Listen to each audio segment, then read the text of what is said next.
പുനലൂർ മൂവാറ്റുപുഴ സംസ്ഥാന പാത തുടങ്ങുന്നിടത്ത് വഴിയരികിൽ തന്നെ തലയുയർത്തി നിൽക്കുന്ന ഒരു ചരിത്ര സ്മാരകം പുനലൂർ സസ്പെൻഷൻ ബ്രിഡ്ജ്.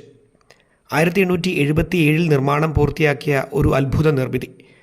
പുനലൂർ ഹൈവേയിലൂടെ കടന്നു പോകുന്നവർ നിശ്ചയമായും കണ്ടിരിക്കേണ്ട ഒന്നാണ് ഈ തൂക്കുപാലം. 1871 നിർമ്മാണം ആരംഭിക്കുന്നത്. സ്കോട്ടിഷ് എഞ്ചിനീയർ ആൽബർട്ട് ഹെൻറിയാണ് നിർമ്മാണത്തിന് നേതൃത്വം നൽകിയത്. 2 പടുകൂറ്റൻ ആർച്ചുകൾ തലയുയർത്തി നിൽക്കുന്നു. അതിനെ ബന്ധിപ്പിക്കുന്ന ഇരുമ്പു ചങ്ങലകൾ. ചങ്ങലയിൽ 53 കണ്ണികൾ. പാലത്തിൻ്റെ വശങ്ങളിലായി നിർമ്മിച്ച 4 കിണറുകളിലേക്കാണ് ഇരുമ്പു ചങ്ങലകൾ ബന്ധിച്ചിരിക്കുന്നത്. തമ്പകം മരങ്ങൾ കൊണ്ട് പ്ലാറ്റ്ഫോം നിർമ്മിച്ചിരിക്കുന്നു. 20 അടി വീതിയും 400 അടി നീളവുമുണ്ട്. ഭൂരിഭാഗം നിർമ്മാണ സാമഗ്രികളും അന്ന് ബ്രിട്ടനിൽ നിന്ന് ഇറക്കുമതി ചെയ്യുകയാണ് ഉണ്ടായത്. 3 ലക്ഷം രൂപയായിരുന്നു അന്നത്തെ നിർമ്മാണ ചിലവ്. 1877 നിർമ്മാണം പൂർത്തിയാക്കിയ പാലം 1880 പൊതുഗതാഗതത്തിനായി തുറന്നുകൊടുത്തു.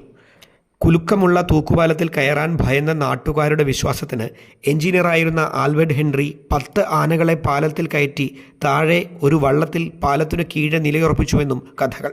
1972 സമാന്തരമായി ഒരു പാലം വരുന്നതുവരെ ഇതേ പാലം ഗതാഗതത്തിന് ഉപയോഗിച്ചിരുന്നു.